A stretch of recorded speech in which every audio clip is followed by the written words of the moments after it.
Saya cukup banyak dikontak orang dan ditanya tentang persoalan Muhammad Qasim ini, begitu ya. Perlu saya ingatkan bahwa fenomena Muhammad Qasim ini menurut pandangan saya adalah fenomena kerinduan umat akan adanya pemimpin yang bisa dipercaya. Begitu. Jadi umat ini memang sekarang ini hidup seperti layaknya anak-anak ayam kehilangan induk, Pak. Makanya umat ini kadangkala saking rindunya dengan adanya pemimpin yang bisa dipercaya, yang bisa dijadikan harapan gitu ya, akhirnya banyak timbul macam-macam, Pak. Kalau saya sebagai orang yang mengkaji ilmu akhir zaman, saya sangat yakin bahwa kita tidak perlu berharap kepada selain the certified leader, pemimpin yang sudah disertifikasi oleh Nabi Muhammad SAW, yang dalam hal ini gelarnya Al-Mahdi tadi. Nah, cuman kemudian ketika kita bicara Al-Mahdi, kita harus berpegang kepada petunjuk, dan petunjuk itu sudah cukup, sudah lengkap. Dari mana? Dari Nabi Muhammad SAW, sudah lengkap. Sehingga selain daripada itu, semua sifatnya sportif kepada petunjuk itu. Jangan dibalik, jangan kemudian selain daripada itu dianggap sebagai yang utama dan hadis-hadis jadi suportif. Jangan dibalik, gitulah. Nah, khusus dalam kasus Muhammad Qasim ini, saya tadi beberapa kali menggarisbawahi ya ucapan penanya bahwa di akhir zaman itu hanya mimpi yang bisa jadi petunjuk. Loh, kok bisa begitu? Tidak, Islam tidak pernah mengatakan bahwa hanya mimpi jadi petunjuk. Mimpi bisa menjadi petunjuk, tapi bukan satu-satunya. Dan dia sifatnya sportif. Itu yang harus diingat. Dia sifatnya backup saja, gitu. Kalau dia selaras dengan petunjuk, ya kan, maka mimpi itu bisa dianggap baik, benar. Tapi kalau dia nggak selaras, maaf, kita pegang petunjuk. Dan memang ada hadis Nabi sahih, hadisnya menyebutkan bahwa mimpi kaum beriman di akhir zaman merupakan 1/46 kenabian. Jadi hadis sudah nggak mungkin keluar lagi sekarang. Ya, Nabi sudah wafat, gitu ya. Dan kita nggak boleh ngarang-ngarang hadis kan? Gitu. Tetapi bisa saja orang beriman bermimpi sesuatu yang jadi petunjuk, tapi secara kuantitas kepercayaan kita kepada mimpi itu pun 1/46 kenabian. Makanya saya katakan dia sifatnya sportif. Dan saya jujur saja terhadap urusan Muhammad Qasim ini punya satu pertanyaan besar. Kok bisa-bisanya seseorang begitu yakinnya kalau dia bermimpi ketemu Allah sampai 800 kali? Ini perkara yang gak sederhana ini, mengaku demikian. Bukan perkara sederhana. Sebab sejauh yang saya ketahui, ilmu saya yang terbatas ini, pihak yang bisa berkomunikasi dengan Allah Ta'ala adalah hanya al-anbiya'i wal mursalin alaihimussalam, para nabi dan para rasul. Sedangkan kita berkeyakinan tanpa keraguan, la nabiyya ba'dah, la rasula ba'dah, nggak ada lagi nabi dan nggak ada rasul setelah Nabi Muhammad sallallahu alaihi wasallam. Ya. Jadi hendaknya kita bersikap terhadap Muhammad Qasim ini dengan sikap ya oke, kita dengarkan mimpi-mimpinya, kita kaji mimpi-mimpinya, ya kan? Cuma jangan kita jadikan sebagai petunjuk yang seolah-olah lebih tinggi daripada petunjuk Nabi Muhammad sallallahu alaihi wasallam.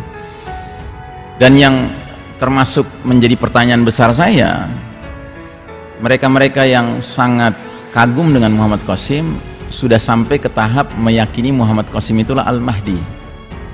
Padahal sejauh ilmu saya yang terbatas ini, saya setelah mengkaji hadis-hadis Nabi tentang Al-Mahdi, saya makin hari makin yakin bahwa Al-Mahdi itu sosok yang sifatnya sangat misterius, sangat misterius.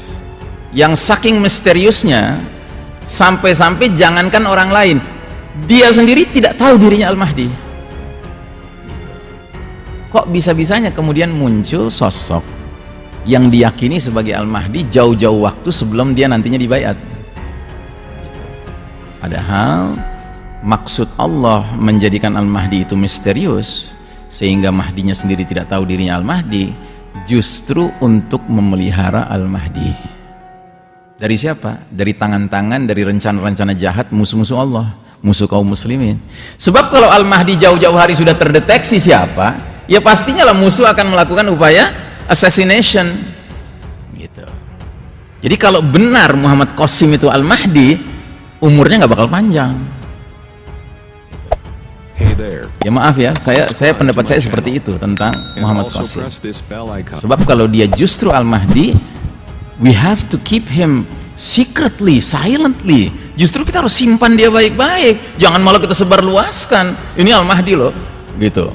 Lah ya musuh enak bener target gitu kan, sitting duck istilahnya, target yang gampang betul disikat habis gitu. Nah justru saya khawatir ya kita ini terjebak kepada romantisme, kerinduan adanya pemimpin yang kita harapkan, yang kita yakini, sampai akhirnya kita bikinlah ya pandangan-pandangan seperti ini. Ini yang saya khawatir. Sudahlah, mari kita sikapi siapapun di zaman sekarang ini dengan sikap yang apa ya, yang di tengah gitu. Jangan sikap yang berlebihan memuji-muji atau berlebihan mencela begitu. Ya termasuk saya ditanya orang, Ustadz bener nggak sih ini Taliban ini adalah Ashabu Royatus Sud, pasukan panji hitam? Ya saya jawabannya wait and see. Ayo kita tunggu, kita saksikan, kita amati. Yang pasti kalau saya ditanya, ya saya ucapkan alhamdulillah, mereka merupakan mujahidin fisabilillah yang dengan izin Allah telah berhasil membuat hengkang kekuatan dunia yang hari ini dianggap number one kecanggihan teknologi militernya.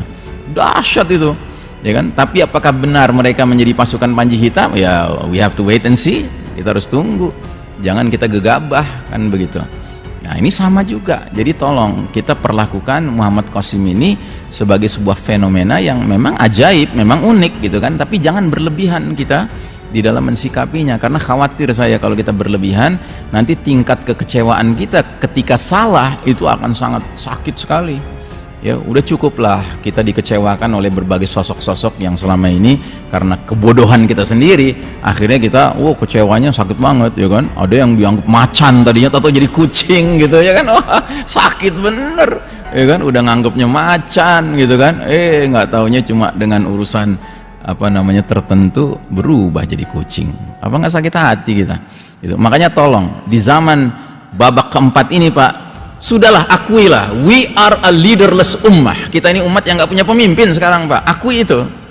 Kalau kita sudah mengakui itu, kita akan berjalan dengan ketergantungan pada Allah sebelum kepada yang lain-lainnya gitu ya. Karena ketergantungan pada Allah itu yang paling penting Pak ya. Yang lain-lainnya itu sifatnya suportif ya, sekali lagi suportif gitu. Jangan dibalik Pak, jangan sedemikian udah merasa ini cocok, ini pemimpin kita gitu kan, sampai akhirnya apa kata Allah, apa kata Rasul bisa dikalahkan dengan apa kata dia. Nggak bisa. Bagi kita Allah number one, Rasul number two, orang-orang beriman baru nomor tiga.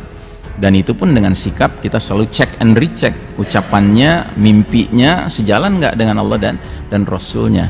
Karena saya termasuk orang yang sudah sangat amat qanaah, puas, meyakini bahwa Nabi Muhammad SAW sudah menyampaikan semua risalah ini tanpa sesuatu kekurangan apapun. Sudah sempurna risalah beliau, sehingga nggak perlu dibantu lagi dengan bantuan petunjuk tambahan dari orang ini, mimpi tambahan dari orang itu, nggak perlu. Sudah cukup asalkan kita mau menggalinya secara optimal gitu. Dan kalaupun ada ucapan ulama, ada petunjuk dari ulama, ada mimpi dari seseorang yang istimewa gitu kan, yang sekarang ini kita dengar, dia harus kita tempatkan pada posisi suportif terhadap ayat dan hadis. Jangan dibalik, jangan ayat dan hadis justru tunduk pada dia. Saya kira itu ya, supaya kita jadi umat yang meletakkan segala sesuatu pada tempatnya ya. We have to be proportional ya kan, jadilah orang yang proporsional di dalam mensikapi petunjuk. Wallahu a'lam bishawab.